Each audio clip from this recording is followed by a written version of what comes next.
Kondisi gelap gulita tanpa penerangan listrik masih dialami oleh warga di kawasan terdampak banjir bandang. Di Kecamatan Palembayan, di rumah-rumah dan tempat-tempat pengungsian, jaringan listrik pun belum sepenuhnya menyala. Khususnya di daerah yang jauh dari jalan raya.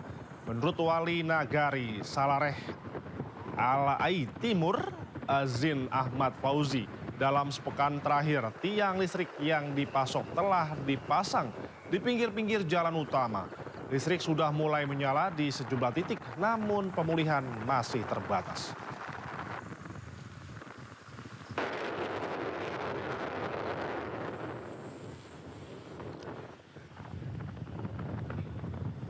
Hingga Jumat malam, Posko Tanggap Darurat Kabupaten Agam mencatat sebanyak 192 korban tewas, serta 72 orang masih hilang dan dalam pencarian.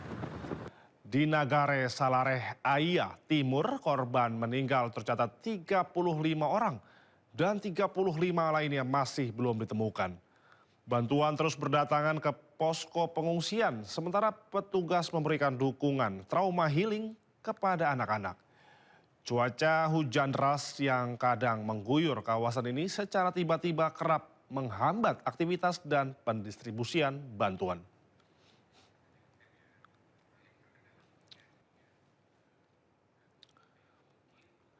Hujan dengan intensitas tinggi yang terjadi hampir merata di sejumlah daerah terdampak membuat operasi SAR dan perbaikan infrastruktur terhambat. Kondisi ini memaksa petugas SAR serta pekerja proyek infrastruktur bekerja dengan kewaspadaan tinggi. Karena resiko longsor susulan dan banjir kiriman mengancam. BMKG bersama pemerintah dan instansi terkait akan melaksanakan operasi rekayasa cuaca untuk mengurangi intensitas hujan di area-area kritis hingga 22 Desember mendatang.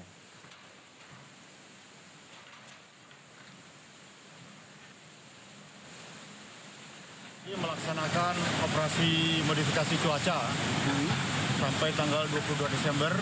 Diharapkan dengan operasi tersebut kita bisa mengurangi hujan yang turun sehingga bisa mempermudah pekerjaan untuk rehabilitasi bencana alam ini. Puluhan abang beca di kawasan Aikmanis Kota Sibolga terpaksa berhenti total mencari nafkah selama 2 pekan terakhir. Hal ini terjadi setelah akses jalan di Murai tertimbun material longsor setinggi hampir 1 meter. Sejak banjir dan longsor melanda pekan lalu, para tukang beca tidak dapat keluar masuk permukiman. Akibatnya, mereka tidak bisa mengantar penumpang dan kehilangan penghasilan untuk keluarganya. Konco Gori, salah satu abang beca warga Aikmanis, mengungkapkan bahwa mereka terpaksa mengandalkan makanan dari dapur umum selama 14 hari terakhir. Jalan tertutup total membuat mereka tidak bisa bekerja. Tim gabungan BPBD, TNI, dan Polri terus melakukan pembersihan material longsor untuk membuka akses jalan yang menghubungkan 43 rumah warga di kawasan terdampak. Di hantaran, tahu juga lah bengkel ya, terpaksa lah.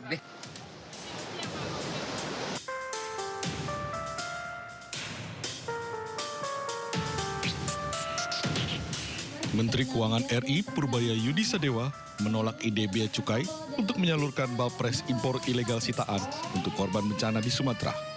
Ditemui kemarin Jumat di Tanjung Priuk, Jakarta, Purbaya menegaskan lebih memilih mengirim barang baru yang dibeli dari produk lokal untuk disumbangkan kepada korban bencana. Purbaya juga menjelaskan bahwa tidak ada kebijakan yang memperbolehkan barang sitaan untuk disumbangkan ke korban bencana, termasuk dari Presiden Prabowo. Bang, apa yang dikirim? Belum. Kalau saya sudah sumbang, saya beli barang baru, saya kan terus di dalam negeri. Biar aja, itu kan ilegal. Paling nggak secara formal nggak ada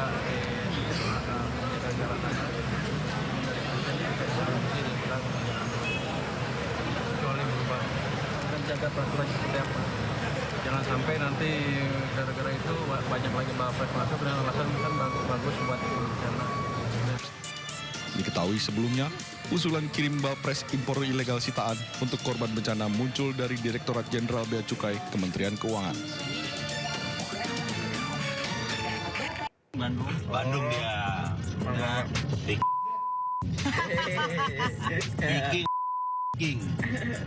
Kata-kata hari ini, Bob. Inilah potongan rekaman video live streaming influencer bernama Resbob. Dalam potongan video, influencer tersebut menyatakan kata-kata sara terhadap suku Sunda serta supporter bola. Bandung dia. Nah, Tak hanya itu, si perekam juga menertawakan hinaan tersebut. bikin sama aja, tapi yang Menanggapi hal tersebut, Wakil Gubernur Jawa Barat Erwan Setiawan geram. Erwan meminta pihak kepolisian untuk memproses serta menangkap pemilik akun, yaitu Resbob, karena sudah menyatakan ujaran kebencian terhadap suku Sunda. Saya terus terang, saya sebagai seorang yang terlahir dari suku Sunda, saya merasa sangat terhina, saya sangat marah. Saya berharap kepolisian segera menangkap orang tersebut karena ini sudah sara. Ini bisa memecah belah kesatuan bangsa. Bandung dia. Tak hanya Wakil Gubernur Jawa Barat, warganet asal suku Sunda juga geram dan marah dengan pernyataan sara dari influencer tersebut. Dari Bandung, Jawa Barat, Ervan David, iNews melaporkan. Saya masih tidak percaya sedikit pun hal itu, ucapan itu keluar dari mulut saya. Hal itu mustahil dan tidak masuk akal sama sekali bagi saya mengucapkan hal itu, apalagi terkait dengan suku Sunda.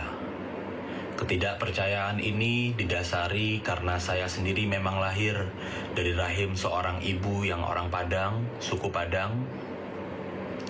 Namun saya dididik sejak kecil umur 2 tahun, dibesarkan dengan kasih sayang seorang ibu sambung yang berdarah Sunda, tepatnya orang Tasikmalaya.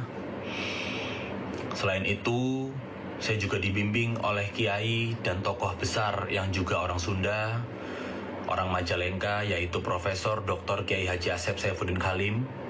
Oleh karena itu, saya sejak kecil hingga berumur 25 tahun saat ini belum pernah sedikit pun mempunyai masalah atau perselisihan dengan seluruh orang Sunda dan tidak ada sedikit pun kebencian terhadap seluruh orang Sunda.